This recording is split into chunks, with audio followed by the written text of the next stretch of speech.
kabla tuanze, ningetaka tuombe ili tukaweza kuwa na mwelekeo kutoka kwa Mungu wetu katika jina la Yesu Kristo. Na tunapoomba, tafadhali tell the others that we already started. They that you can reach out through your pages. Tell them that we've already started. Tell them to come through so that we may be together within the short time that God is going to give to us in the name of Jesus Christ. Let's pray together. Our Father and our God, in the mighty and holy name of our Lord Jesus Christ, we thank you this hour of the day. We worship your holy name. We adore you, King of all glory. We glorify you, Jehovah Father, because you remain to be God.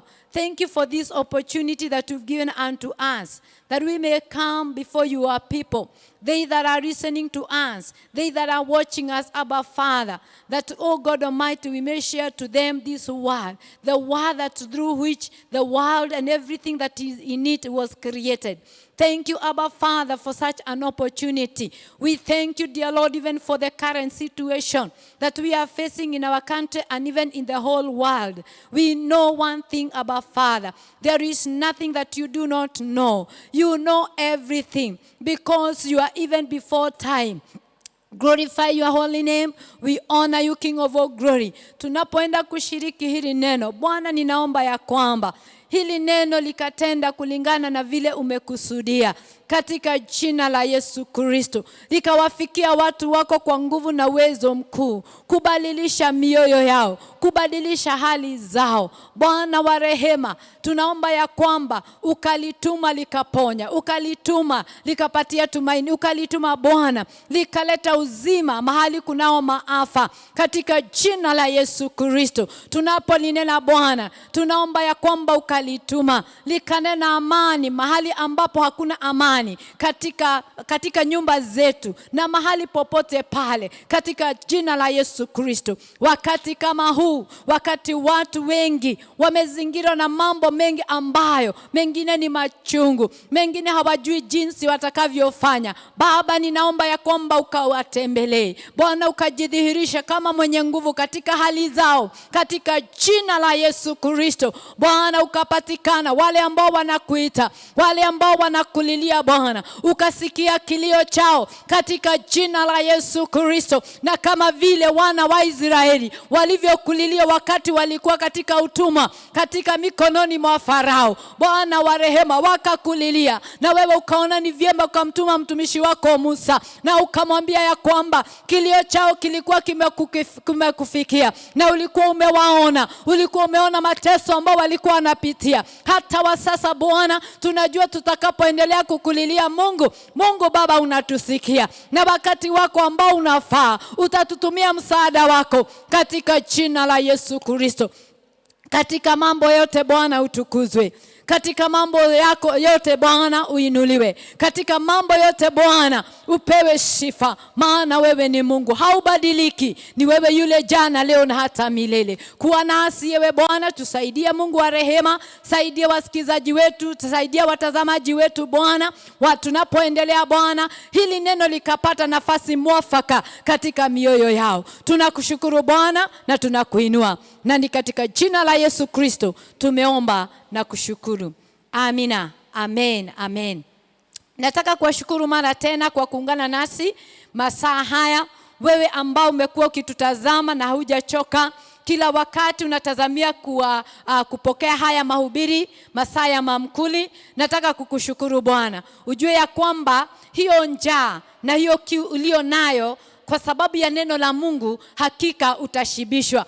Na Mungu mwenyewe ndiye atakuja kukupa thawabu kulingana na ile njaa ulio nayo na kiu ulicho nacho, katika jina la Yesu Kristo. Siku ya leo na ikiwezekana siku ya kesho, tutakuwa tukishiriki neno la Bwana ambalo nimeliita a call to arise, mwito wa kuinuka, a call to arise. Praise be to God. Na ningetaka kusema hivi, wakati kama huu unaweza kujiuliza kwa sababu ya mambo labda ambao umekuwa ukipitia tangu hili janga ambalo tuko nalo ulimwengu mzima litupate. Wakati unajua mwanzo hatukuwa tunaliamini kama ni la kweli, lakini sasa linaonekana ni kitu harisi. Ningetaka kusema ya kwamba wakati kama labda umefinyika, na unajiuliza Mungu ananenaje kuhusu kutuita ili tuweze tukainuke. To arise, a call to arise. Unaweza kujiuliza, ninainuka kutoka nini? Niende wapi? Niinuke niende wapi? Lakini kanisa la Bwana, ningetaka tunene pamoja katika jina la Yesu Kristo. Na kwanza, kabla sijatanguliza hii kuarise ni kumaanisha nini, kwa sababu ningetaka tuandamane moja kwa moja katika jina la Yesu Kristo. Niseme hivi ya kwamba Mungu huleta kila hali ili aweze kutunenea na ili atimize kusudi fulani.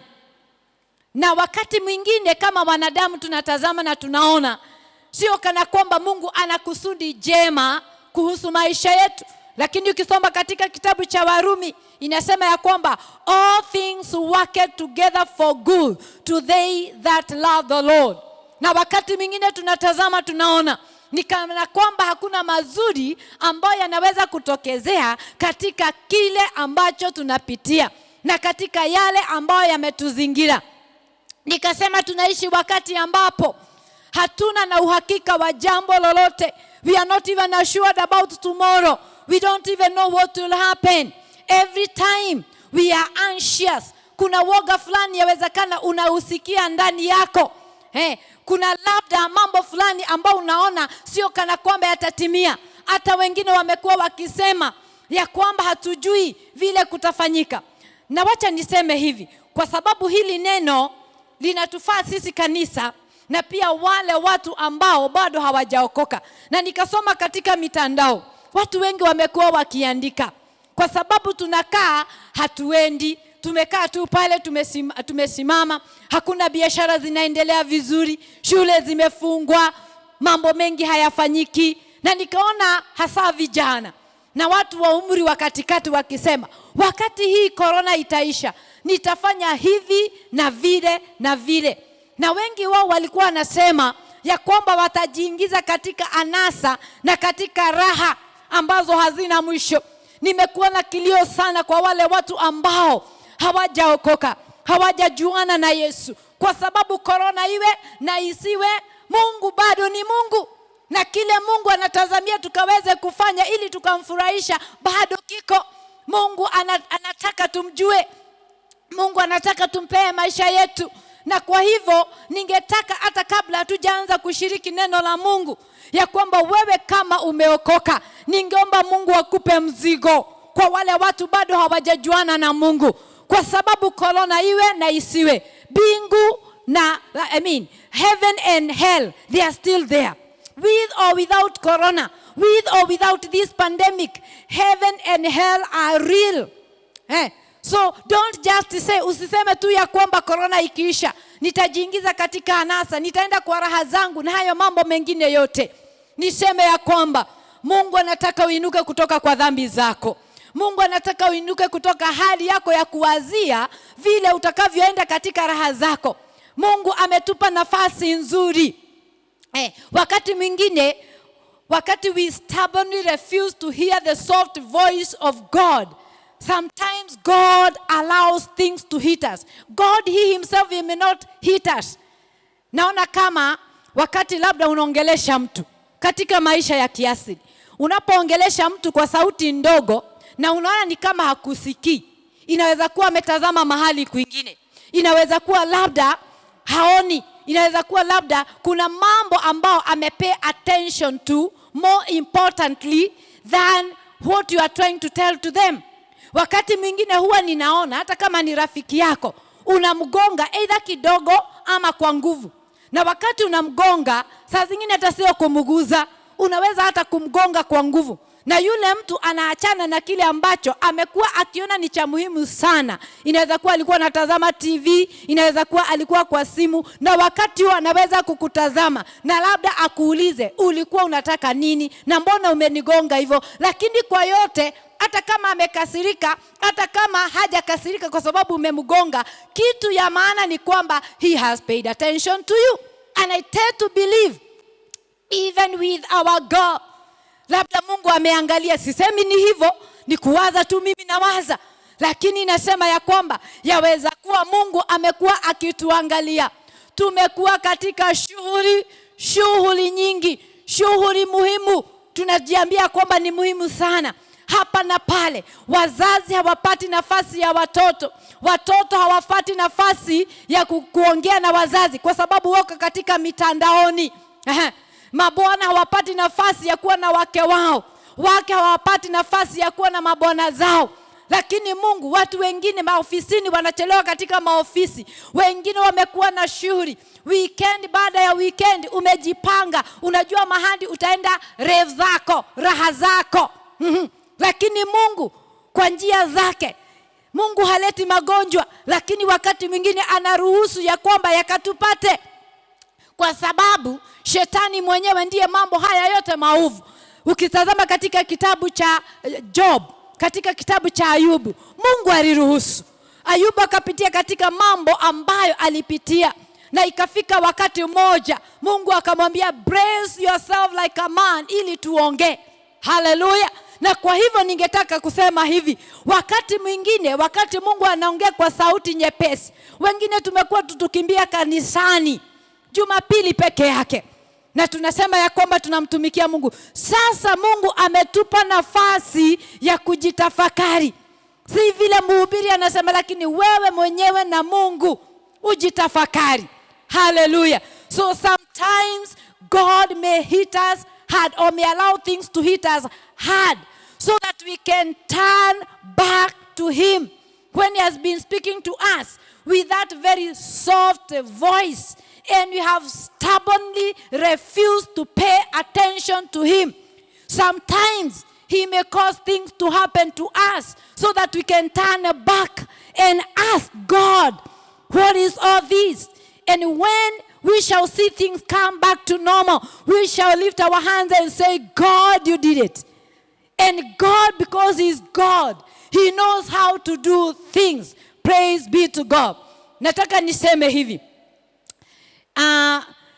Ya kwamba hii injili ambayo tunahubiri, neno limetuagiza ya kwamba tuhubiri wakati wa majira, wakati mzuri na wakati usio, in and out of seasons. And that is why we shall continue preaching this gospel. Na niseme ya kwamba kanisa, mimi singetaka tulalamike ya kwamba makanisa yamefungwa. Vyumba ndivyo vimefungwa. Hata mimi na miss kwenda katika nyumba ya Mungu, lakini kitu tuna miss ni fellowship with our brethren. You yourself, you are the church. Hallelujah. It is you who is being prepared by the Holy Spirit so that you can be presented to Jesus Christ as a bride of Christ. Hallelujah. Could be what you'd be missing as a fellowship. By nature they say, a human being is a social being. Tunapenda kuongea moja na mwingine, kushirikiana katika mambo ambayo tunapenda. Kwa hivyo what you should be missing, it is not the church because you are the church. It is the fellowship of the believers. And that is what the government has put maybe for a while, a hold for a while, fellowshipping together. But we are the church. So these things shall continue. We shall continue preaching the gospel. It is a good time you've been given so that you can be able to concentrate on reading the word of God. Hallelujah. So it is good, we shall feel good when we come back to the sanctuary, fellowship with one another. Get the hugs from our brethren when all this is over, because God is bringing it over. Praise be to God. Nataka kumshukuru Mungu sana kwa sababu yeye ni Mungu wa majira. Na katika kitabu cha Mhubiri, sijaanza kuhubiri bado, tutaenda katika neno la Mungu. Linasema there is time for everything. This is a time to quarantine. It is a time to stay at home. It is a time to wash our hands. We shall not wash our hands forever. We shall not quarantine forever. But let's go by the seasons. Let's not complain. God does not understand the language of complaining. God understands the language of faith.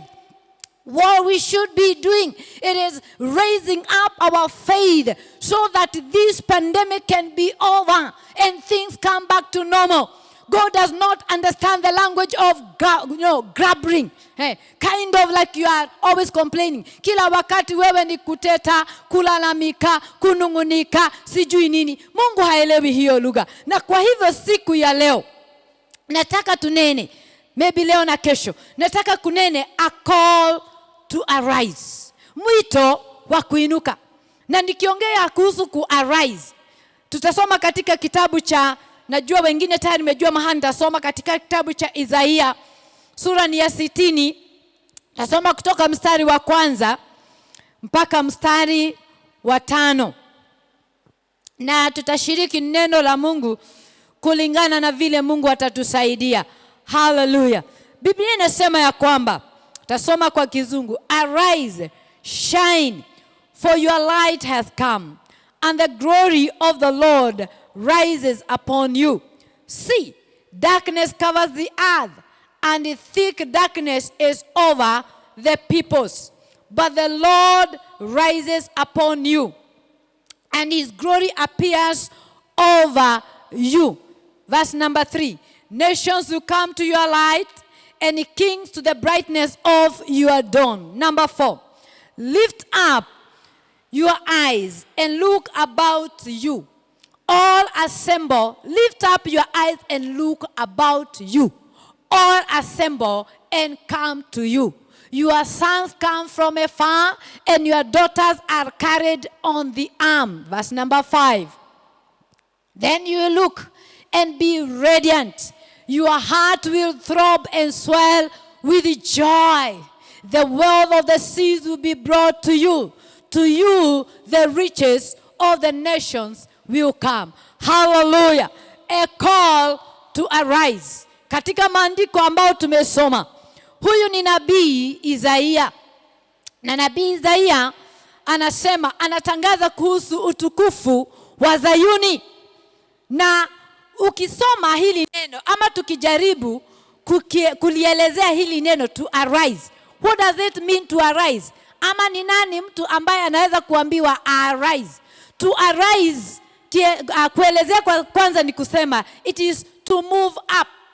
Ni kumaanisha ulikuwa mahali pa chini na sasa ni wakati wako wa kuenda juu. Jambo la pili, it is to come up, kama kuchipuka. Kitu ambacho hakikuwa kinaonekana, lakini kinachipuka kutoka mahali fulani. Ni kama kilikuwa kimefunikwa, lakini sasa kinatokezea, to come up.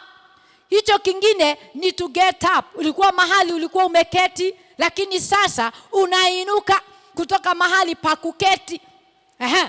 Hiyo ingine, it is to wake up. Ni kama mtu ambaye alikuwa katika usingizini. Rise up. Mtu anakuja na kuambia rise up. Arise.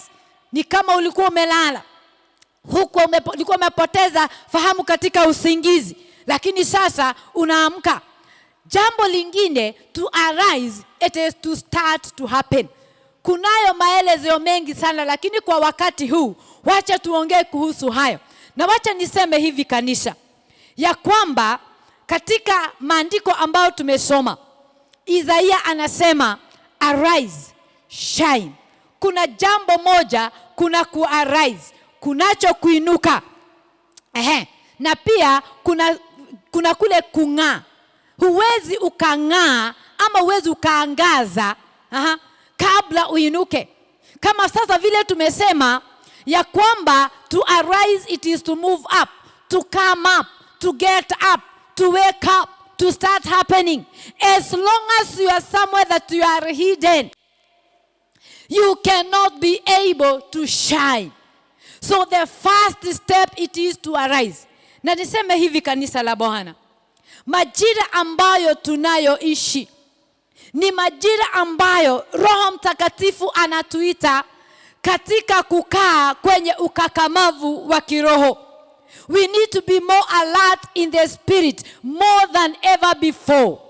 We need to arise, or we need to be very sensitive of what the Holy Spirit is telling the church.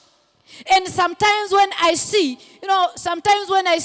those people of the world talking about some things, I realize that we as a church, it is like there is something that we have failed to do. It is true that God has given us the free will to choose.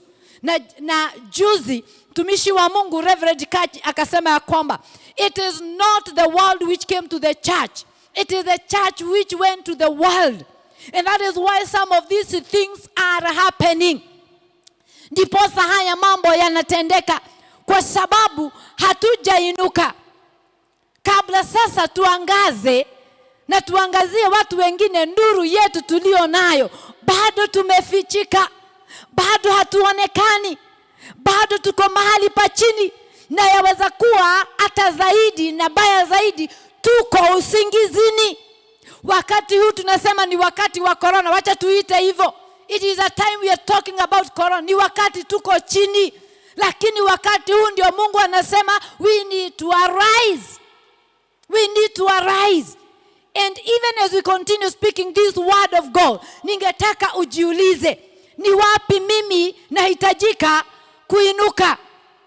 Hata kabla niangaze, ni wapi nahitaji kuinuka ndio sasa niweze kuangaza? Ukisoma katika Mathayo 5:14 mpaka 16, Biblia inasema ya kwamba you are the light of the world. Sisi, Yesu alikuwa anasema sisi ambao tumejuana na Kristo Yesu, wakati kama huu, wakati dunia inahangaika, everyone putting, the big nations are putting blames on one to another. America saying it is China. China saying you should not have pulled out of World Health Organization. And all these blame games. What is the church doing? The world has lost its hope. The world has lost where they thought they would cling to. Their wealth is not helping them anymore.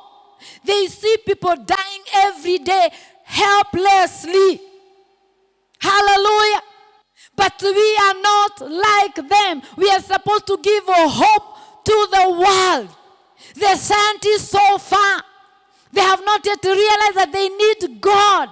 It is only God who can give us the solution to the issues we go through every day, and to this one that has come around a time as this.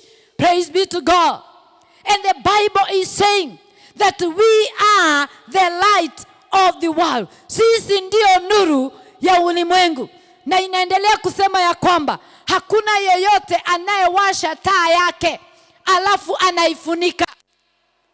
As long as you have covered what you know about God, and you're not able to speak it to someone else, praise be to God, you are still covering that which you have.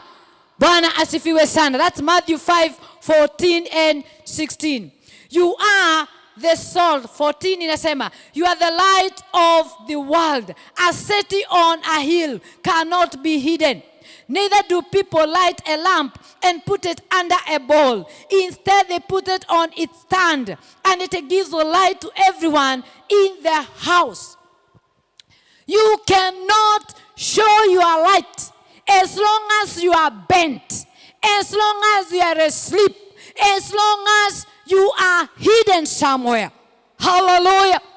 And if you read in Romans chapter number 8 verse 19, hii tutasoma. Romans 8 verse 15, we know 19. The Bible says 8:19. The creation waits in eager expectation for the sons of God to be revealed. Hallelujah. The creation waits in eager expectation for the sons of God to be revealed. Who are these sons of God? It is us who have been called. Sisi ambao tumeitwa, sisi ambao tumekuja kujuana na Yesu. Niseme ya kwamba kanisa, it is not time, sio wakati wa kulalamika, sio wakati wa kunungunika, sio wakati wa kujiuliza hili janga litaisha lini. Unajua, wakati Yesu alikuwa anapaa mbinguni, katika kitabu cha Matendo ya Mitume sura ya 1, hapo mstari wa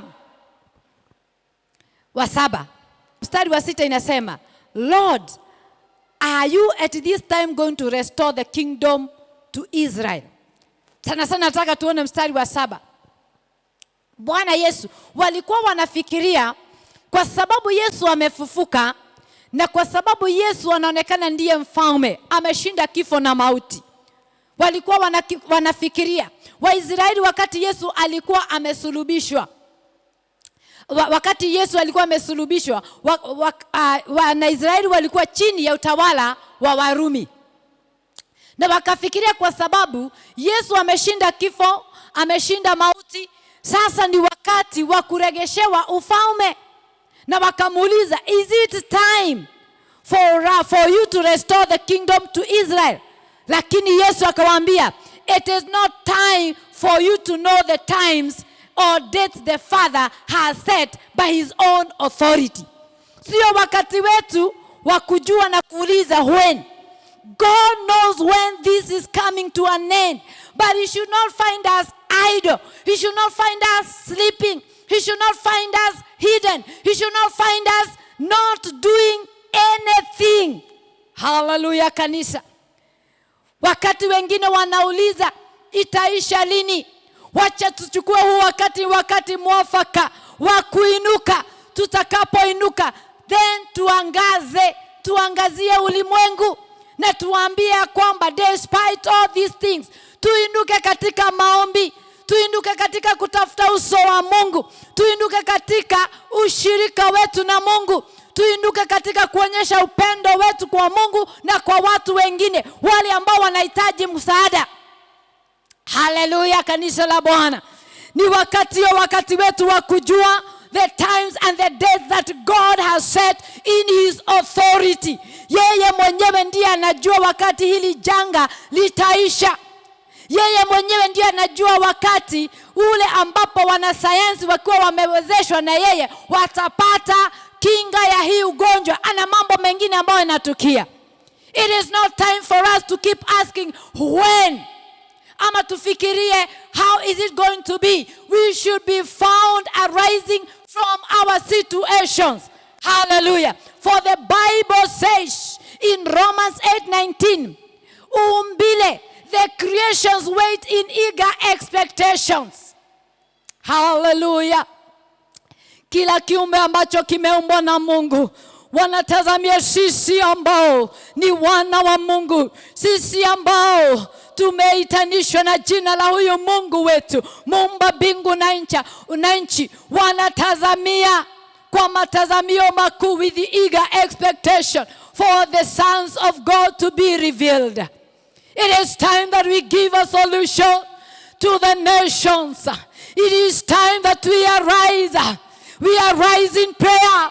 It is time that we arise from our slumber. It is time that we arise from our laziness in seeking the face of the Lord. God has given us a good opportunity in the name of Jesus Christ.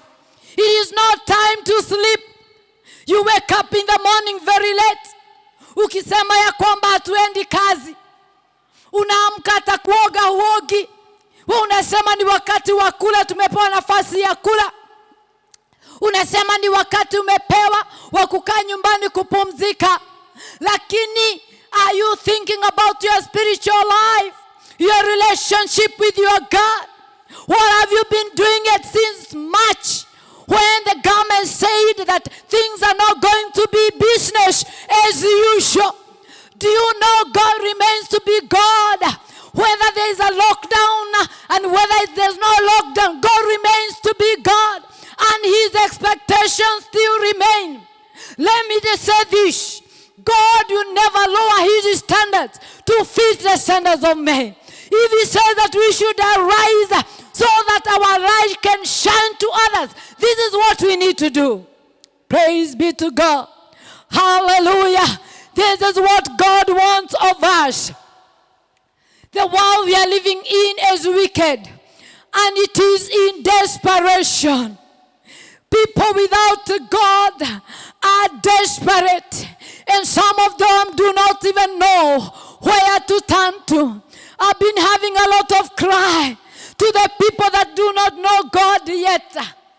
This has been my cry, and every day when I wake up, when I go to sleep, when I'm awake, I keep asking God, God, yourself to these people? Can't you make yourself known to them even by this situation?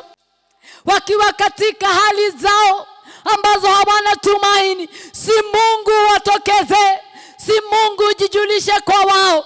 The world is in desperation. The world is wicked. Some do not have any hope. But we know, and we know it very well, we that are called by the name of God, that these people can get hope. Hawa watu wanaweza kupata tumaini muradi tu tutakapoinuka kutoka usingizi wetu, tutakapoinuka kutoka udhaifu wetu, tutakapoinuka kutokana na uzembe wetu. Kuna jambo Mungu anaweza kulifanya. Kanisa, ni wakati wa kuinuka. Wacha hii lugha ambao watu wa dunia wanaongea isiwe ndio lugha yetu. Biblia inatuambia tuinuke. Mtu ambaye ameinuka hawezi kuona kama vile mtu ambaye amelala na yule mwingine ambaye ameketi. Unapoinuka kutoka mahali pa chini, Mungu anaweza kukuonyesha mambo yaliyo mbali. Unapoinuka katika maisha yako ya kiroho, unaweza kuingia katika kina ambacho hujawahi kuingia. Na wacha niseme hivi kanisa, Mungu anatuangalia akiwa juu. Kuna mambo ya Mungu kufanya na kuna yetu kama kanisa sisi tukaweza kuyafanya.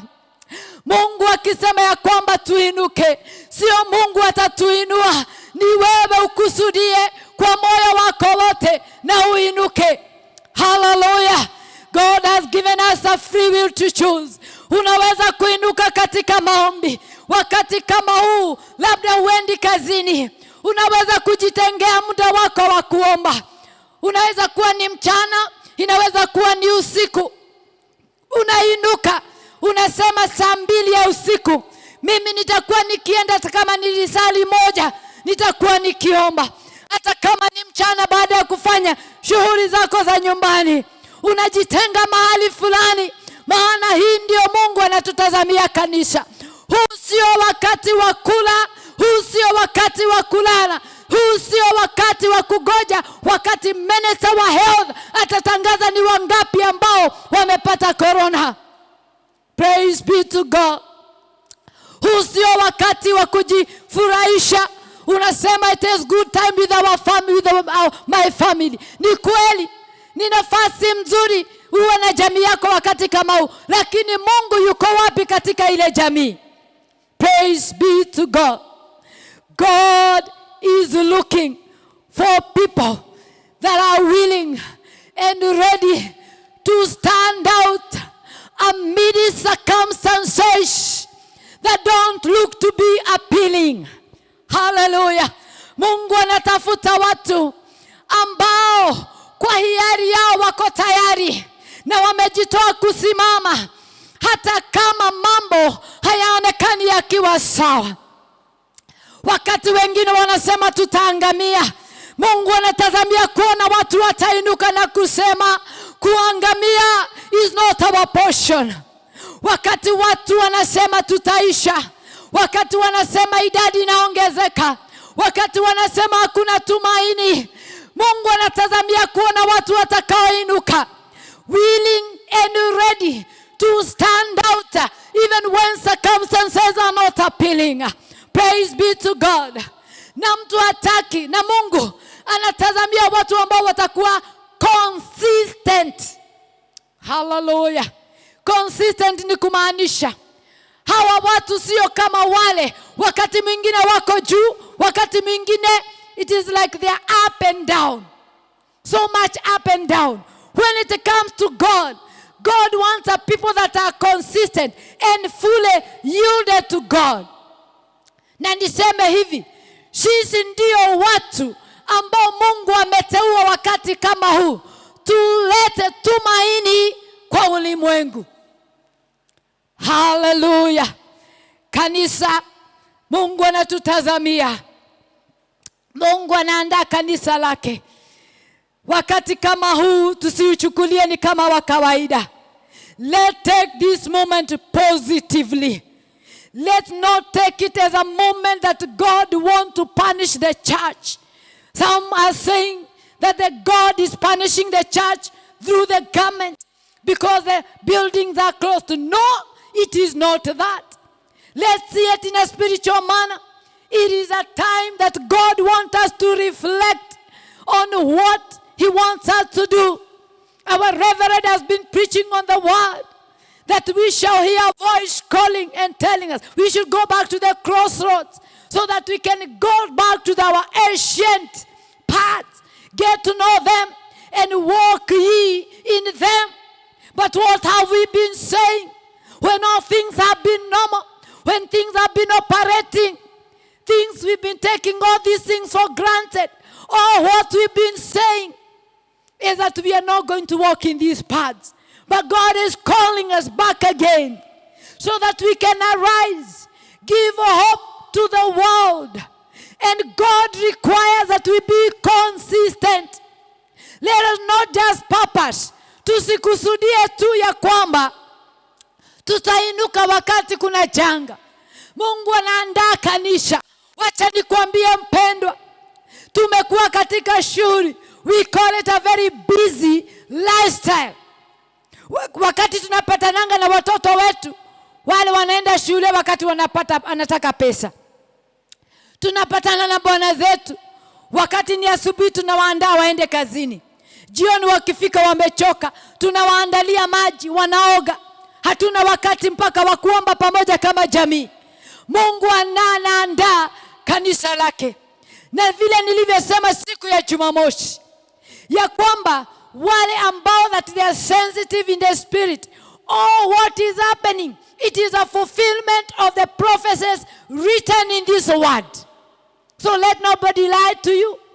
Let not think like the people of the world. Wacha tusifikirie kama watu wa ulimwengu. Hatujui wakati Yesu anarudi, lakini kitu kimoja tunajua ni ya kwamba yu karibu kurudi. All these are signs. Wewe utapatikana ukiwa wapi? Tuangalie jambo moja ama mawili. Mahali Mungu anatuita ili tukaweza kuinuka. Situations that God is calling us to arise. Ni katika hali gani Mungu anatuita ili tukaweza kuinuka? Tusome katika jambo la kwanza. It is in situations where Joshua 7:1-12. Situations that God is calling us to arise. Jambo la kwanza. It is in situations where we desperately want to see God's victory, but there is a hindrance. In situations where we desperately want to see God's victory, yet there seems to be a hindrance. Tukisoma katika Yoshua 7:1. But the Israelites acted unfaithfully in regard to the devoted things. Achan, son of Carmi, the son of Zimri, the son of Zerah, of the tribe of Judah, took some of them. So the Lord's anger burned against Israel. Verse number 2. Now Joshua sent men from Jericho to Ai, which is near Beth-aven, to the east of Bethel, and told them, go up and spy out the region. So the men went up and spied out Ai. Verse number 3. When they returned to Joshua, they said, not all the people will have to go up against Ai. Send 2,000 or 3,000 men to take it, and do not weary all the people, for only a few men are there. Verse number 4. So about 3,000 men went up, but they were routed by the men of Ai, who killed about 36 of them. They chased the Israelites from the city gate as far as the stone quarries, and struck them down on the slopes. At this, the hearts of the people melted and became like water. Verse number 6. Then Joshua tore his clothes and fell face down to the ground before the ark of the Lord, remaining there till evening. The elders of Israel did the same, and sprinkled dust on their hands.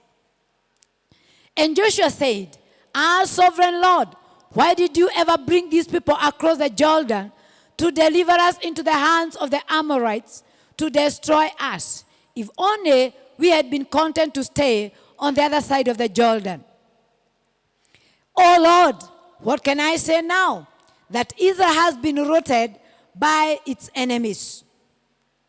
The Canaanites and the other people of the country will hear about this, and they will surround us and wipe out our name from the earth. What then will you do for your own great name?" The Lord said to Joshua, "Stand up. What are you doing down on your face? Israel has sinned. They have violated my covenant, which I commanded them to keep. They have taken some of the devoted things. They have stolen. They have lied. They have put them with their own possessions." 12. This is why the Israelites cannot stand against their enemies. They turn their backs and run because they have been made liable to destruction. I will not be with you anymore unless you destroy whatever among you is devoted to destruction. Praise be to God. Tunajua hili andiko wale ambao tunasoma Biblia. Huu nilikuwa ni wakati wana wa Israeli walikuwa wamevuka ng'ambo ile ingine ya Jordan, ili wakaweza kuichukua miji ambao Mungu alikuwa amewaahidi. Na ukisoma katika sura ya 6, tunaona vile waliweza kuteka mji wa Yeriko. Hawakung'eng'ana, ilikuwa ni rahisi sana. Walitii tu maagizo ya Mungu. Muzunguke ule mji siku moja, akawaambia ratiba akina nani wataongoza na vile watakavyofanya. Wakauzunguka ule mji wa Yeriko siku 6, lakini siku ya 7 wakaizunguka mara 7. Wakapaza sauti zao na kuta za Yeriko zikaanguka. Lakini walipoenda kuteka the next city that was in line, the next one that they had to conquer, wale ambao Yoshua aliwatuma wakarudi wakamwambia, ulikuwa ni mji wa Ai. Na kulingana na Biblia vile inasema, mji wa Ai ulikuwa ni kamji kadogo, tena hakukuwa na watu wengi. Na kwa hivyo hawa watu, sababu walikuwa wameona ushindi katika Yeriko, vile Mungu alikuwa amewapigania, vile Mungu alikuwa amewapatia ule mji kwa urahisi. Lakini Mungu alikuwa amewapa maagizo, akawaambia ya kwamba muharibu na muangamize kingine chote mtapata kule, na kusiwe yeyote yule atachukua kitu kutoka kule. Lakini Akan, kulingana na vile tumesoma, akachukua baadhi ya vitu ambavyo vilifaa kuangamizwa.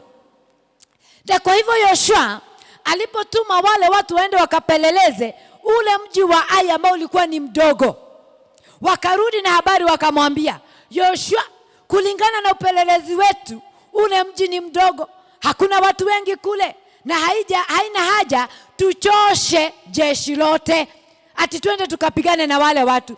Tuma tu watu wachache. Na walipoenda ili washangaza, hawa watu walikuwa, it was like almost automatic.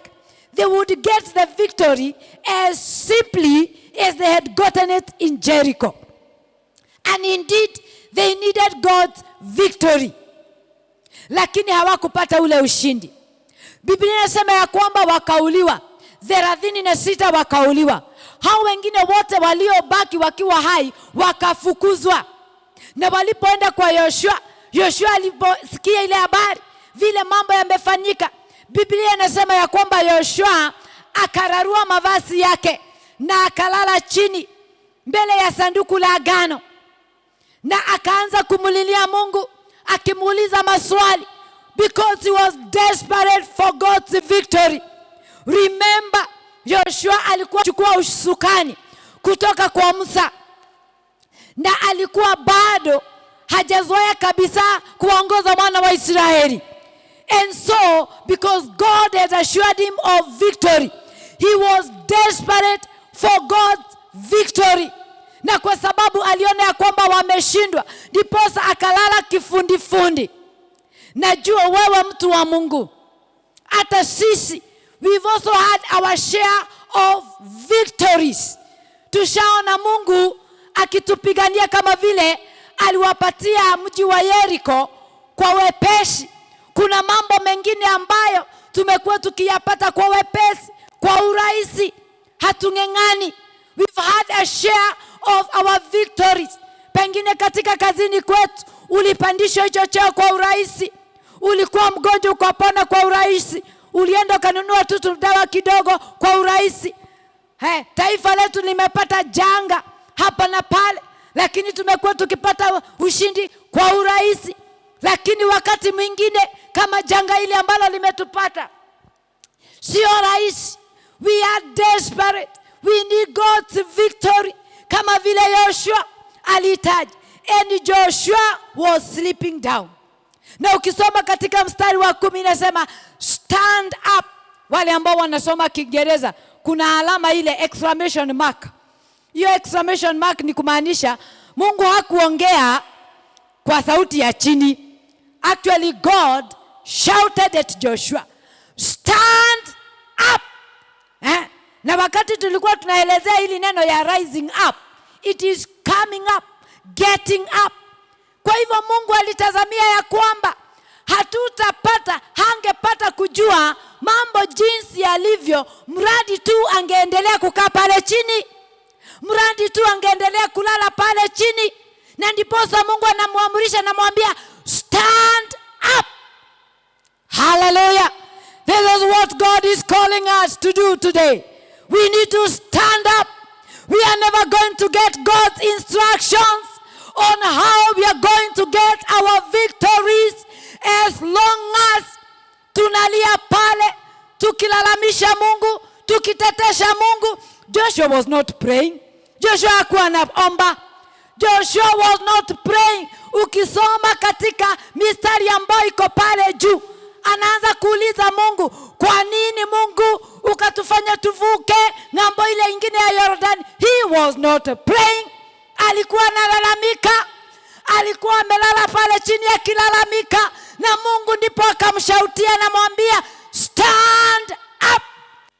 Kanisa, it is time to stand up. It is not time to complain. We've had our share of victories, and this is God that gave us that victory that time. We need to arise. He's calling us to arise, that He may give us instructions on how to conquer that which looks to be so stubborn. Hallelujah. Praise be to God.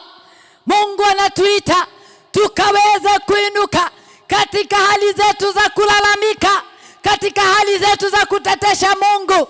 Mbona haya yametupata? Wengine wakisikia watasemaje?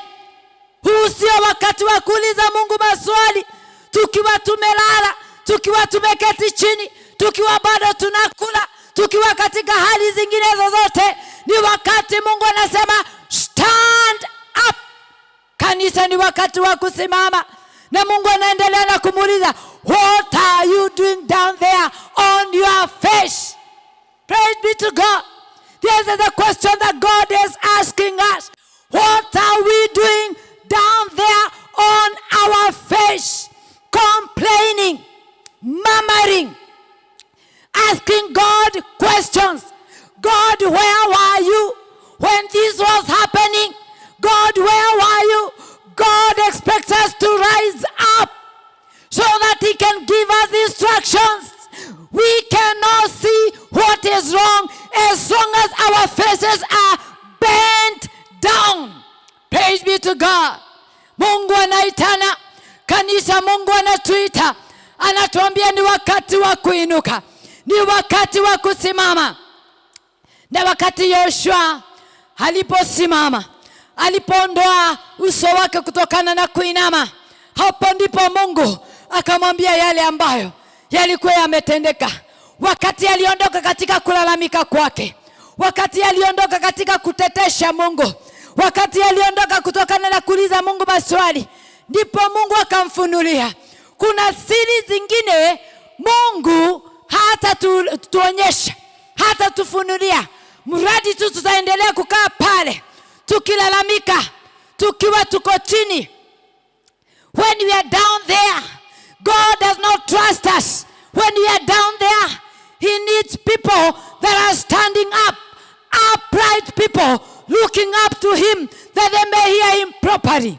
And God tells Joshua, yes, Israel has sinned. Tutakuja tu kufahamu kanisa, kama kuna dhambi ambayo tumetenda kama kanisa, kama kuna dhambi ambayo tumetenda kama taifa, kama kuna dhambi ambayo watoto wetu, wazazi wetu, mababu zetu walifanya, tutakuja tu kuifahamu wakati tutainuka na kukaa tukiangalia Mungu, tukiwa attentive to God. He's going to reveal to us where the problem is. Mungu atatufahamisha shida iko wapi. Lakini Mungu atatufahamisha tukiwa tungali tumeinama. Anaitana kama vile aliita Joshua, stand up, stand up. And God told Joshua, Israel has stolen, Israel has lied, Israel has taken what was not supposed to be taken. Jesus, we worship you. Lord, we give you glory. You are calling the church. Kanisa huu ni mwito wa kuinuka. Bwana Mungu anaitana tukaweza kuinuka. Kuna dhambi nyingi zimetendwa katika siri. Sisi hatuwezi kuzifahamu. Lakini tutakapoinuka and we pay attention to our God, God is going to reveal to us about those secret things. The secret things that cannot be revealed to men that are complaining, to men that are murmuring. God is calling unto us that we may arise, that He may speak to us, that we may hear Him, that we may pay all our attention to Him. Kanisa, it is time to arise. Even as we finish, we are going to continue tomorrow. Ningetaka ujiulize swali, ni wapi pale ambapo umekuwa ukilalamika? Yawezekana hili janga limetupata kwa sababu kuna dhambi. Mengine yamefichika sana. Kuna mambo yametendwa katika siri, na ndiposa tuoni ushindi. Tulidhania haya mambo ni ya muda kidogo, lakini yamesonga kwa muda tulikuwa tunatarajia, na hatujui yataisha lini. Kanisa, ni wakati wa kuinuka, maana Mungu ameitana tukainuka.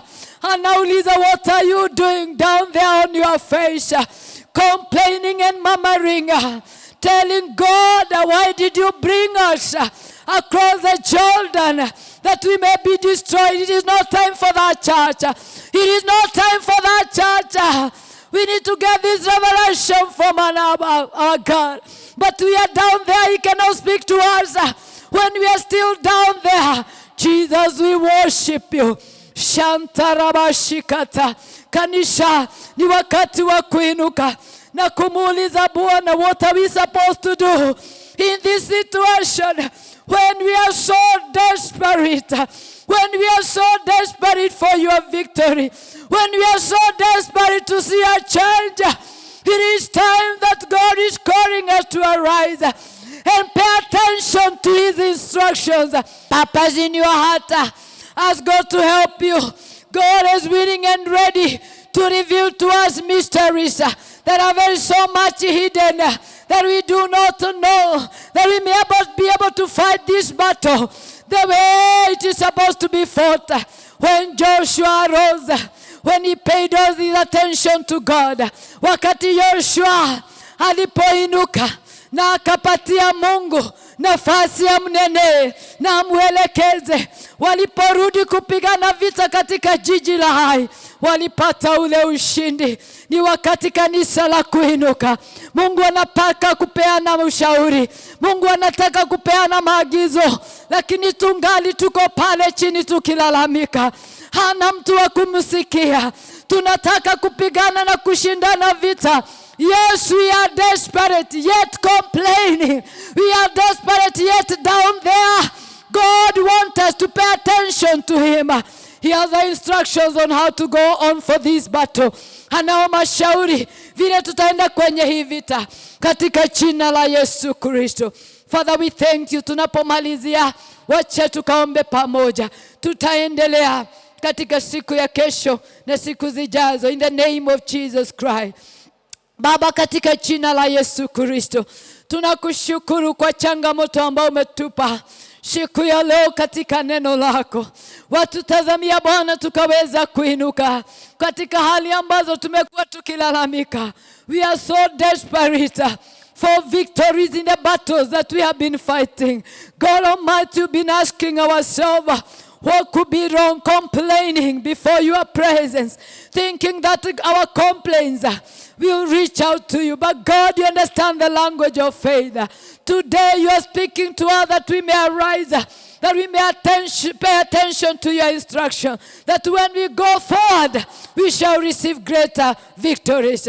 God, as a church, we are asking that you may help us, oh God, that we may arise from our situations. Jehovah God Almighty, direct us. We are listening, oh God. We are saying yes as a church. We are saying yes to your direction.